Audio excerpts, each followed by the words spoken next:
Well, my name is Patty Schneier, and I am a former high school teacher. Currently, I am a pro-life chastity speaker, and I travel across the United States speaking to teens about love and life. Tonight, I'm here to present some tips and suggestions for you as parents so that you will not despair and you will not lose hope. I know you're sitting there right now thinking about all those sexually transmitted diseases that are out there, and you want to just scream, "Oh my gosh, what can I do? What can I do? The world is a mess." And it's true. There is no pill, there is no antibiotic, there is not a condom out there that can protect your teen from HPV or any of the other many new sexually transmitted diseases that are out there. And I'm a parent of a teenager as well. I am right with you in my own fears. What can we do as parents so that our teenagers will not have to suffer the horrible consequences, the misery, the pain associated with sex? I know what I want to do. There is a part of me that would love to just lock my teenager up for the next 4, 8, 10 years. Lock him up so that he won't even have to face all the things that are out there on any given Friday night. I would love to just do that. But we know we can't. We can't do that. As parents, we know what we don't want for our kids. And it's a long list. Don't drink. Don't smoke. Don't do drugs. And with sex in particular, don't have sex before marriage. Don't get a sexually transmitted disease. Don't get pregnant. Don't get anybody pregnant. What's the message that most teens hear? Don't. Lots of don'ts. But there's a danger here. There's a danger for us as parents. If we only focus on what we don't want for our teens, we will parent out of fear. And our vision will become very, very narrow. When you parent out of fear, it results in a lot of rules and a lot of don'ts. But teens are still going to be out there, and they're still searching for love. They want to know, what is out there that I can say yes to? And how am I going to even know if I can even find it? Does real love even exist anymore? And if it does, what does it look like? What does it feel like? How am I going to know? How am I going to know? If we only teach the don'ts, we have failed them miserably. It has to be a two-part message. Now, there's no doubt, as parents, there are times when we have to preach against things that are evil. We have to try to uproot those evils. But just like when you pull a weed out of your garden, you may get the weed, but what remains? There's a hole there. There's a void. We have to fill the void with something infinitely better. Otherwise, another weed will simply come and take its place. And isn't that what we've done with sex? The message of just don't have sex before marriage leaves this huge void for the weeds of pornography, masturbation, oral sex, and anal sex to grow. If we just focus on the don'ts, we have failed to teach them the joy, the beauty, the power, the depth, the meaning of real love. Of real love. So tonight, I want you to flip the question. What do you want for your teenager? What kind of healthy, wholesome relationships do you want your teen to experience? What kind of marriage do you hope your teenager to have someday? What kind of husband are you training your sons to be? What kind of a wife are you training your daughter to be? Flip the question and ask yourself those questions. I'm here tonight to share with you what I share with teens all across the United States. My work is based on the Theology of the Body by Pope John Paul II, the writings of Christopher West, and my own personal stories. The message is positive.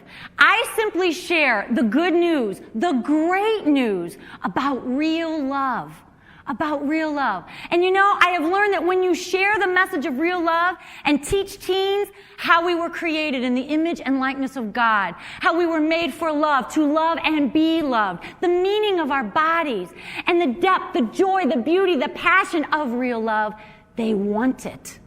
They want it. They're not stupid. I refuse to believe that teenagers are stupid. They just haven't been taught that the real thing is out there, that they can have it. And so sometimes they settle for a counterfeit.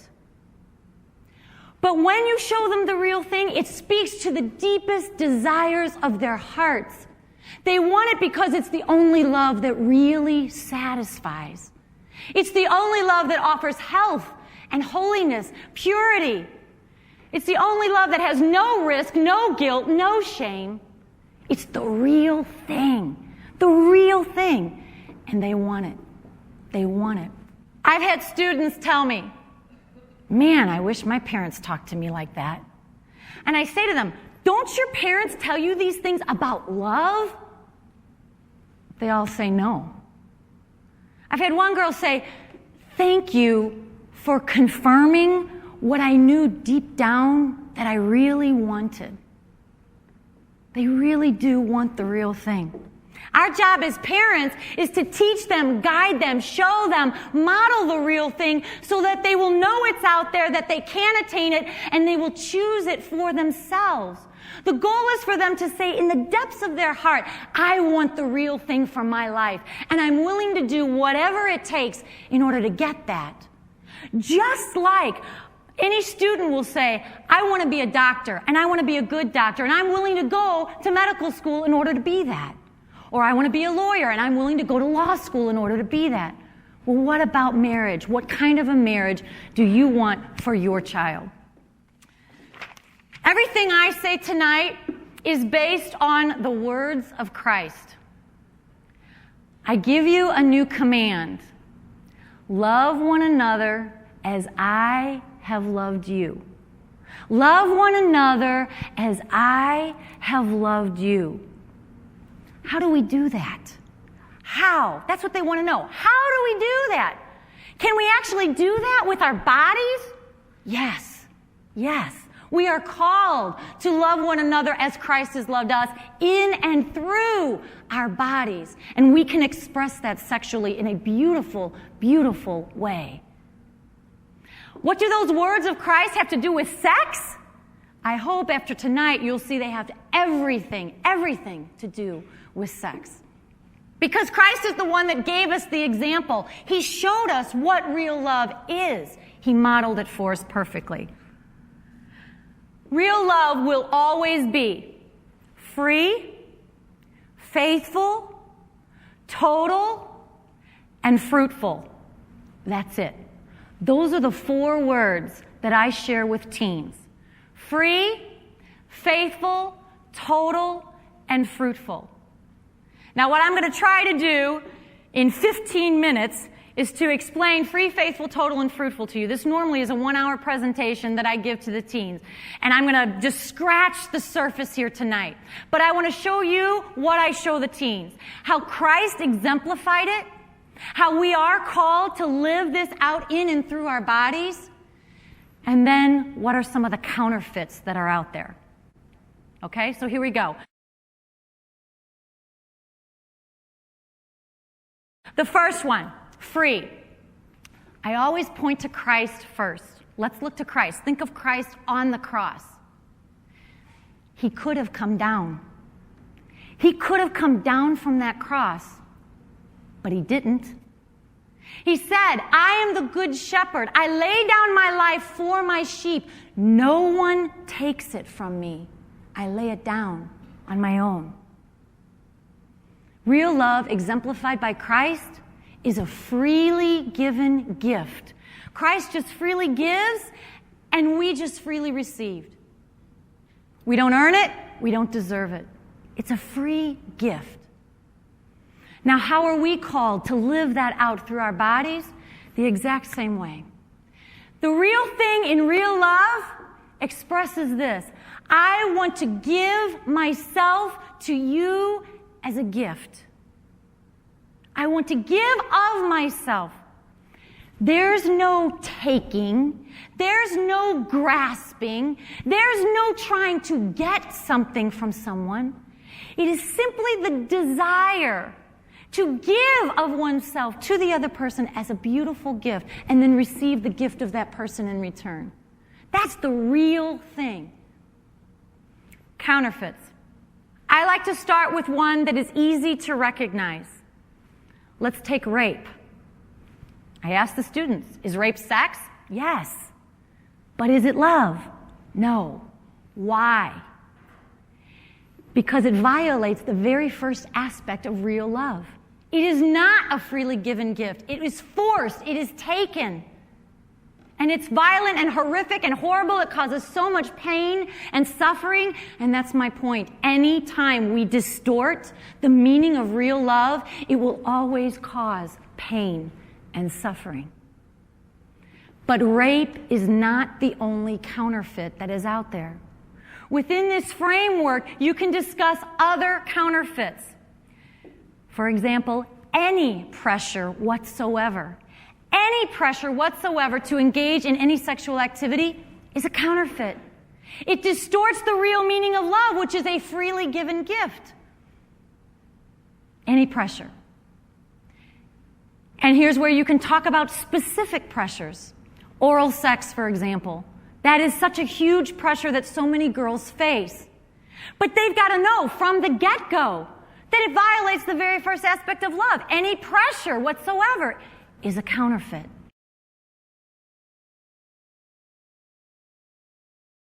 The next word, faithful. Now again, I'm giving you these words and showing you a demonstration here so that you can use these as tools for your discussion with your teenager. I'm hoping to give you a framework so that you can discuss the real thing and also demonstrate some counterfeits. Okay, the second word, faithful. We've got, I give myself to you as a gift. The second word, faithful, let's look to Christ on the cross. Did he love us for 3 weeks? Did he love us for 6 months? No. He loved us until death. Until death. And he said, behold, I will be with you always until the end of the age. Those are the very last words of Matthew's gospel. Christ loved us until death. And that is the real thing. Real love is faithful until death. In good times and in bad, in sickness and in health. I will love you and only you till death do us part. Because real love expressed sexually is in marriage and only in marriage. It expresses, I love you and only you till death do us part. And this is where you can show the beauty of what real married love is. I explained to the teens, I didn't say those wedding vows just one day at the altar. Every time I am called to love my husband, I speak those words with my mouth and I speak those words with my body. And every time my husband loves me, he speaks those words with his mouth and he speaks those words with his body. And the difference between sex, that is the renewal of marriage vows, or the momentary pleasure of an orgasm, is the difference between the depth, the power, the beauty of the ocean compared to a 2-inch mud puddle covered in scum.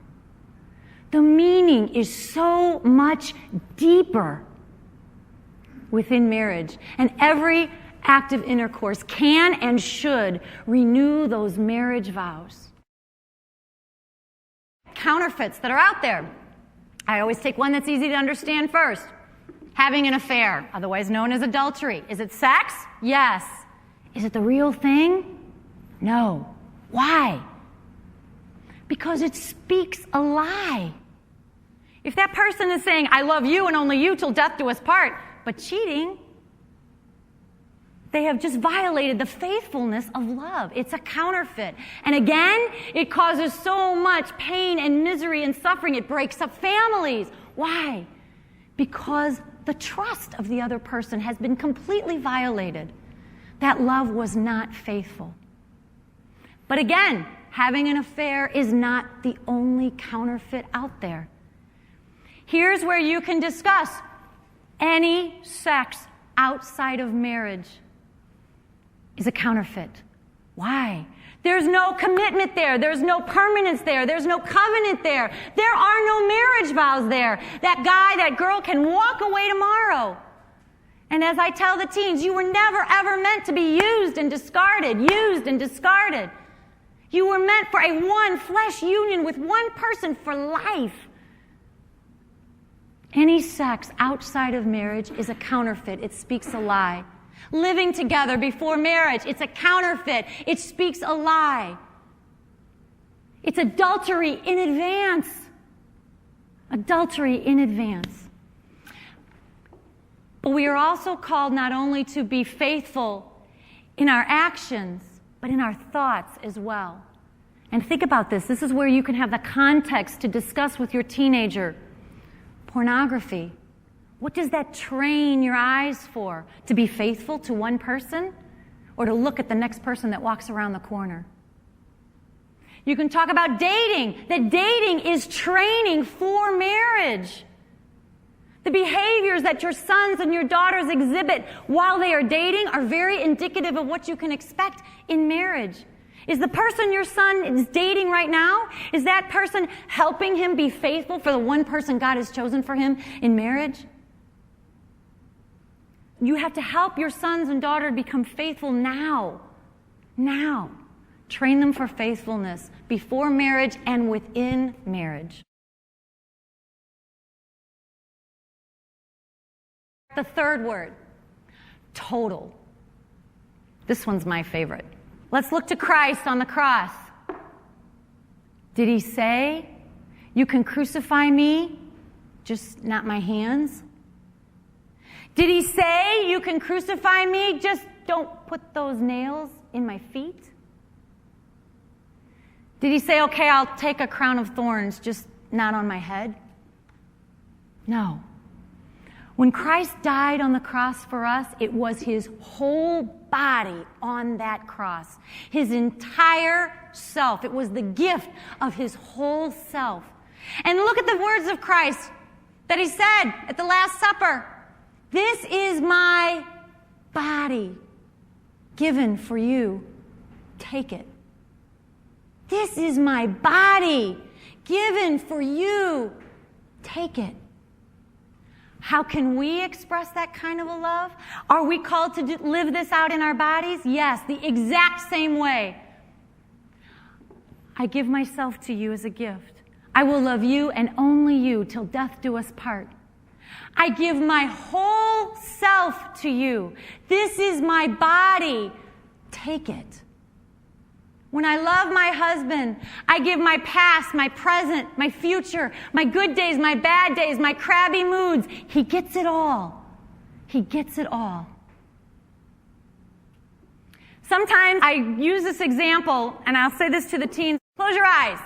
I want you to imagine that you are so in love. You are so in love with your beloved, and you want to express this love physically. And your beloved looks at you and says, I love you so much. I want to show my love to you. But do you mind if we would put a bag over your head?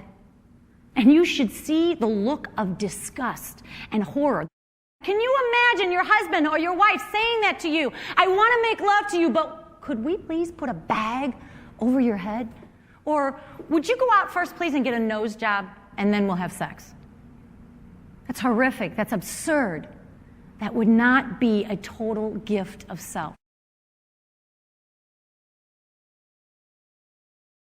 Now, the best way I know to describe this in my own life, and this is how I show the teens, and this is the part they remember more than anything else of the whole talk, is I have flabby arms.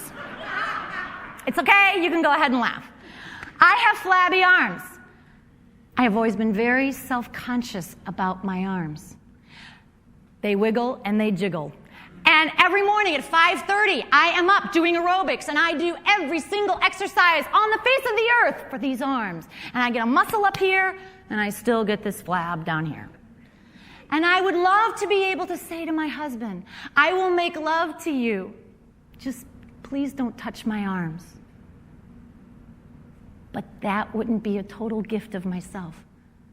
Now, I can go on and on. I got a bag back porch. I've got thunder thighs. I got a pooch in the front. I mean, you can relate, right? We all have these hang-ups about our bodies. Okay. I have to put the jacket back on because I don't want you to see my arms. Counterfeits that are out there. Bear with me on this one. This is huge. All forms of contraception. Why? Why? This is the single most contested issue in the entire Catholic Church. Why? Because they speak. Look at what condoms say. I'll have sex with you, but not all of you. Leave that part out of me. Look at what the pill says, or hormonal contraceptives, the pill, the patch. What do they say? I will have sex with you, but first let's render your fertility void, null, no longer part of the package. Don't want that part. They speak volumes. My fertility is what makes me a woman. My husband's fertility is what makes him a man. A total gift of ourselves means that we love, respect, and are in awe of how we were created as man and woman. The real thing says, this is my body. Take it. The real thing is a total gift of our bodies as well. Okay, at this point, it becomes really obvious, and this is what I tell the teens. Take this scenario. Somebody says to you, come on, let's have sex. You can say to yourself, violation number 1. There's pressure there. That is not a freely given gift. That violates the first aspect of love. Oh, come on, it's no big deal. Violation number 2. There's no commitment there. There's no covenant there. There's no marriage vows there. It doesn't mean anything. That is a violation, a counterfeit of faithful love. Person might say, I'll wear a condom. Violation number 3. That is not a total gift of self. I tell the students, you're 0 for 3. 0 for 3. The fourth word. We've got free, faithful, total. Here comes the fourth one. Fruitful. Let's look to Christ. How did he model this for us? He said, I came that you might have life and have it to the full. I am the vine, you are the branches. Anyone who remains in me and I in him bears great fruit. Real love is fruitful. You cannot put God's love in a jar, put a lid on it, and say, don't grow. It's impossible. And with the Holy Spirit, it's contagious, it's infectious, it spreads like wildfire. Real love is fruitful love. How can we express this with our bodies? Sexually? It is open to the possibility of new life. It says, I love you, I give myself to you as a gift. I will love you and only you till death do us part. I give my whole self to you. You look at this person and you say, I love you so much. This is so beautiful, so powerful, so passionate. I want to see this love. I want to touch this love. I want it to last forever. And guess what? It can, by the grace of God, live forever in the soul of the next generation for all eternity. We have 3 kids, John, Julie, and Kevin. When I look at my 3 kids, I know that when my husband Larry is dead and gone, our love lives on in our children. Looking at our son Kevin, it's like looking at a little Larry walk around. My daughter Julie, she looks just like I did when I was her age. This is the fruit of our love. Being open to the possibility of new life in marriage recognizes that children are the supreme gift of marriage. And you know what's kind of ironic here is that the teenagers get this. Sometimes it's we adults that don't. I give them this example. I said, you know, you were created in the image and likeness of God. How? How are we created in the image and likeness of God? How are we like God? God is the creator of life. He also bestowed on us this incredible gift to create new life with Him. Do we understand the gift? Do we even appreciate the gift? Unfortunately, we live in a culture that says, take your fertility, render it void. Counterfeits that are out there, all forms of contraception again. Why? They violate the fruitfulness of love, as well as surgeries that sterilize our fertility. Tubal ligations for women, vasectomies for men. Why? Well, I asked the students, would you do that to any other part of your body? Take your hand. If it's working perfectly as it should, would you ever say, you know what? I think I'm going to go cut my hand off. Let's go get that snipped. I don't want it anymore. Your eyes, the function of your eyes is to see. Would you ever say, I want to gouge my eyes out? I don't want them to see anymore? Would you ever take your esophagus and say, I don't want food to pass through my esophagus anymore? Let's tie a knot in it. We would not do that to any other part of our body. We would call it self-mutilation. Why? Why do we do this with our fertility? Because we do not appreciate the gift, this incredible gift that was given to us by God, made in the image and likeness of God. Okay, those are the 4 words. Free, faithful, total, and fruitful for what real love is. Now, how can you go about having this kind of a conversation with your teenager? The first suggestion that I want to give to you is actually the most challenging, but the most important. Educate yourself. Learn what real love is for yourself. Take a long look inside and ask yourself, what am I going to pass on to my teenager regarding the message of real love? What am I going to pass on? We have to learn what real love is for ourselves. We are starving for truth. So often in our own lives, we have settled for something far less than free, faithful, total, and fruitful love. This may sound harsh, but take a look around. We are a generation of divorced, contracepting, or sterilized Catholics, trying desperately to pass the baton of real love on to the next generation. And we don't even have the right baton in our hands. We're clueless. We don't know what to say. We're tongue-tied. Why? Because we don't want them to make the same mistakes we did. Or we don't want them to find out what we've done.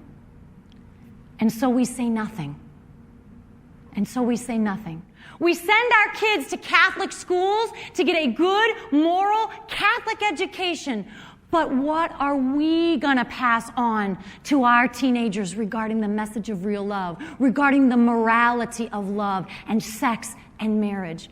What are we going to pass on? I faced this dilemma. I thought, what am I going to tell my son? Would I pass on the morals and teachings of the Catholic Church, even when I myself wasn't embracing all of them? I knew I'd be a hypocrite, saying do as I say, not as I do. This is every Catholic parent's dilemma. It's every Catholic parent's dilemma. And I bring this up first and foremost, even at the risk of making you feel uncomfortable, because we have got to get over our past mistakes. So tonight I want to invite you. I want to invite you to seek the truth regarding love. Recognize the counterfeits from your own life. Receive the sacrament of reconciliation and begin the healing process of living in authentic love. It is never too late to begin learning about free, faithful, total, and fruitful love. It is never too late. I was 36 years old. I had used the pill and condoms on and off for my entire adult life before I ever even heard of the theology of the body, before I ever even heard of a love that was free, faithful, total, and fruitful. Receiving the sacrament of reconciliation and beginning anew was the best decision my husband and I ever made. It changed our entire family life. It changed our marriage. It changed how we parent our kids. And I have witnessed couples in their 30s, in their 40s, in their 50s, doesn't matter what they've done, who embrace this truth and start to begin anew. Their whole lives are changed. Their whole lives are changed. So I want to invite you to immerse yourself in the theology of the body. Take all your issues with the church regarding sex and marriage. Hold them up to the light of free, faithful, total, and fruitful love. Find out why the church says what it says. Read, read, read. I brought all kinds of resources here, and I have a handout for you with all of these resources available for you tonight. Everyone's going to get one of these at the end of this talk, okay? But you got to read some of these books for yourself. The first one, Good News About Sex and Marriage, Answers to Your Honest Questions About Catholic Teaching. This is the book that changed my life, by Christopher West. The Theology of the Body for Beginners. If you want to get the vocabulary to discuss these issues with your teens, start with this one. Theology of the Body for Beginners, also by Christopher West. Here's another good one by Jason Evert, If You Really Loved Me. This one right here, Sexual Wisdom by Dr. Richard Wetzel. All of these are excellent resources. If you prefer to listen to a CD rather than read a book, I've also brought some of them as well. This one, Janet Smith's Contraception, Why Not? There's over 1 million of these in circulation. Awesome. Pop this in your car and listen to this. Another one would be Pam Stenzel's Sex Has a Price Tag. Romance Without Regret by Jason Evert. Here's my own, True Love, How Will I Know? All of these resources are available through One More Soul. I want to introduce you tonight to One More Soul. They offer a wealth of resources, all regarding the issues of chastity, love, marriage. They have everything available. DVDs, tapes, videos, brochures, pamphlets, anything and everything that you can imagine regarding human sexuality and Catholic teaching is available through One More Soul. I have copies of this resource catalog for every single one of you here tonight. Get your hands on some solid Catholic resources so that you will have the vocabulary and the confidence to have this discussion with your teenager. You gotta get the right baton in your hands.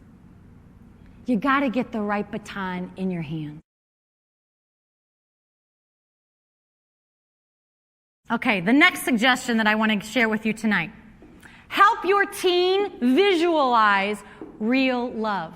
You have to visualize anything in order to attain it.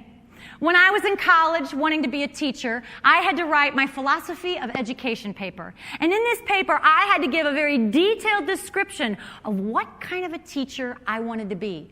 Describe my classroom, describe my lesson plans, projects, everything I had to list in this paper. And I wrote that I wanted to be enthusiastic, with a classroom decorated from top to bottom, with students that were interacting and noisy at times. And guess what? When I became a teacher, that's exactly what my classroom was like. I had visualized it for so long. I knew what I wanted, and I was willing to work hard to get it. Well, we have to do that for our teenagers, of course, regarding their careers, and help them visualize what they want to be. But help your teen to also visualize healthy dating. Visualize what kind of a marriage they want to have. Visualize the beauty of saving themselves for the gift of their bride or their husband, and what a beautiful gift they will be. Help them visualize it. Third suggestion for tonight. Tell real stories. tell real stories, and talk about real events. Now, only you can determine what real stories from your past are appropriate for your teenager. There may be some things that you determine your teenager has absolutely no right to know. That is perfectly legitimate. But having said that, you must know that real stories speak far more than any facts or statistics. And you do need to be prepared. They want to know, what about you, Mom? What about you, Dad? So you need to be prepared up front and know what you are willing to share and what you are not.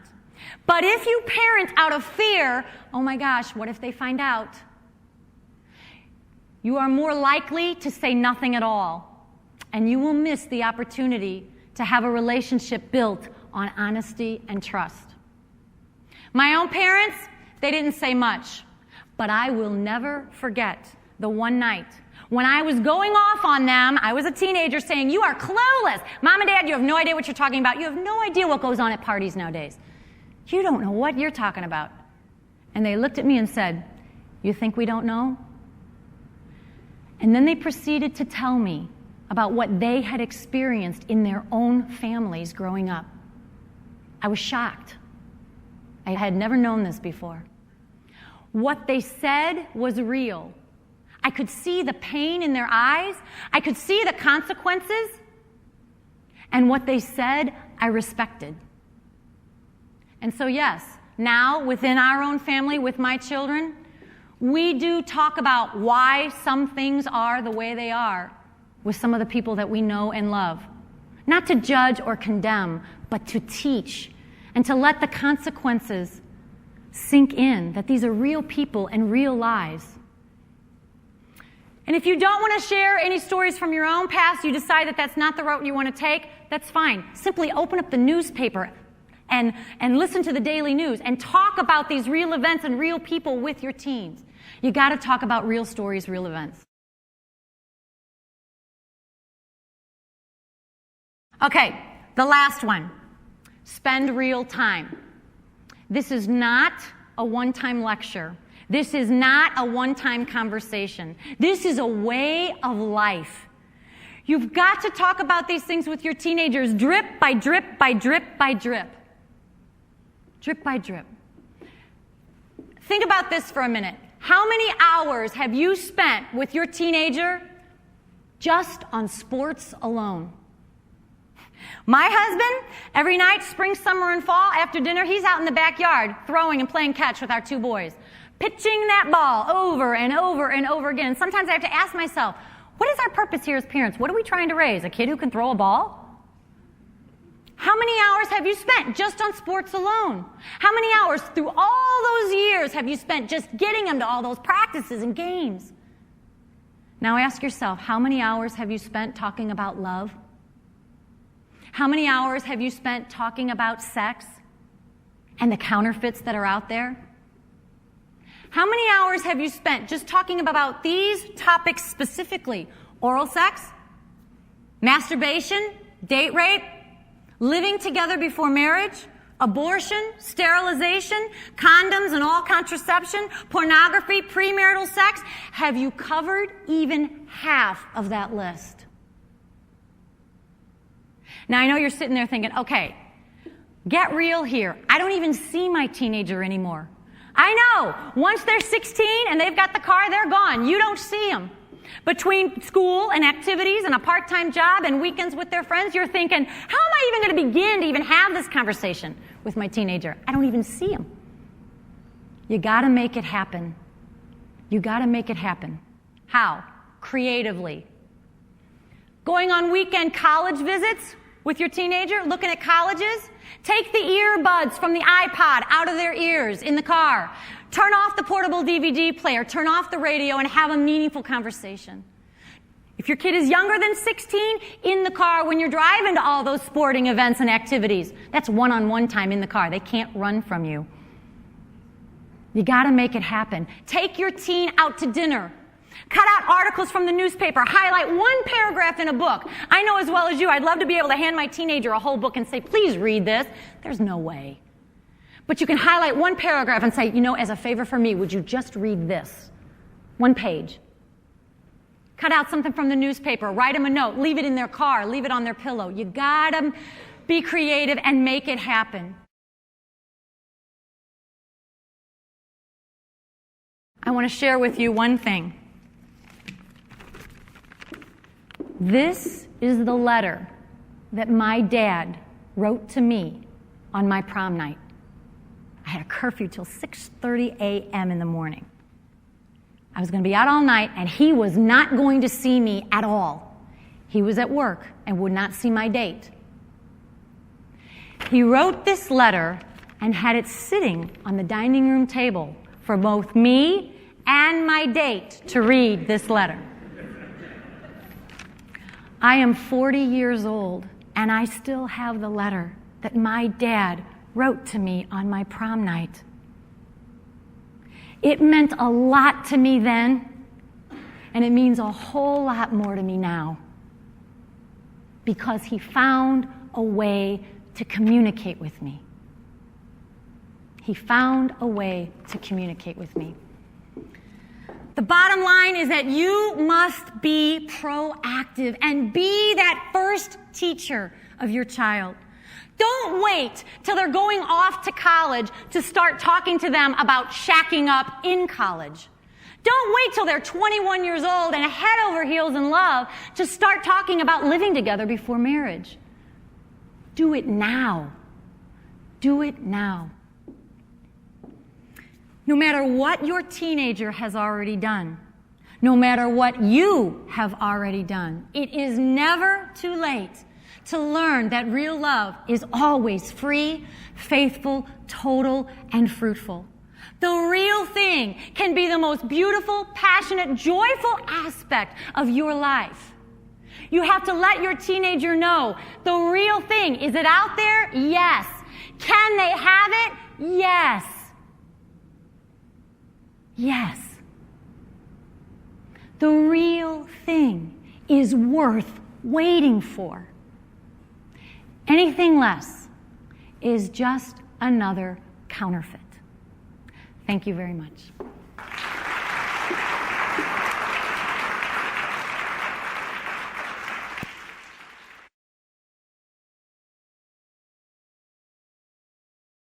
This is the end of the presentation. To order additional copies of this or other similar materials, please contact One More Soul at 1-800-307-7685 or visit our website www.omsoul.com.